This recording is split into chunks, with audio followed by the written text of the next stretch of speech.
Ngayong araw guys ay gagawa tayo ng saranggolang puwit kupas. So nirequest ito ng solid nating subscriber. Kaya dito ay gumawa ako guys. Ayan, so nagkuha lang ako dito ng kawayan at ito ay inahanda ko na at kinakayasan ko na agad dito yung pakpak niya. So kapag kayo ay baguhan pa lang gumawa ng ganitong saranggola ay dapat dahan-dahan lang kayo guys sa pagkayas ng pakpak. Dahil para mas maganda yung pagkahubog nito. Ayan, so wag mo nang manalain pagkayas ng ganitong pakpak guys.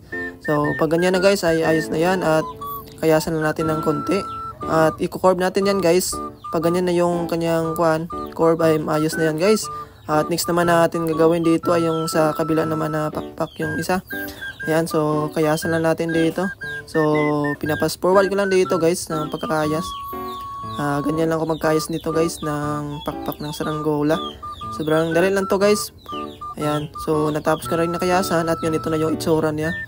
Yan, so ayos na. At pagkatapos ng ilang minuto ay ganito yung itsura niya. Yan, natapos ko na rin nakayasan yung patindig at saka yung pakpak niya. So yeah, simbolo lang natin guys. So, gusto matuto nito ay sundin nyo lang yung aking video.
So ito na guys, natapos ko na nagawa. So may sumba na rin na nakabit.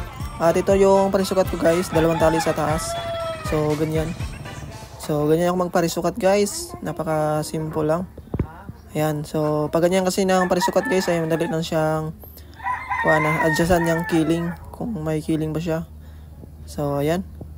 So tara guys, iti-display na natin to. Ayan guys, papaliparin na natin. So may kasama ko rito mga bata, si Butchok at saka si Matmat. Ayan, so itatalang na yan ni Matmat guys. Buti na lang dumating sila at may kasama tayong magpapalipad.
At ayan na nga po guys, lumipan na yung saranggola nating puwit kupas. Ayan, so medyo mahina lang ang hangin, pero nakapagpaangat naman tayo guys.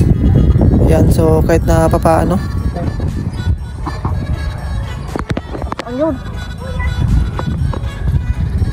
Ito na lang lumay. Putol ginaagi. Hindi. Kasara mo?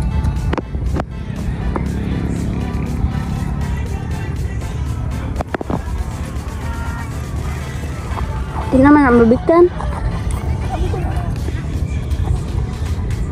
Takirid ngayong.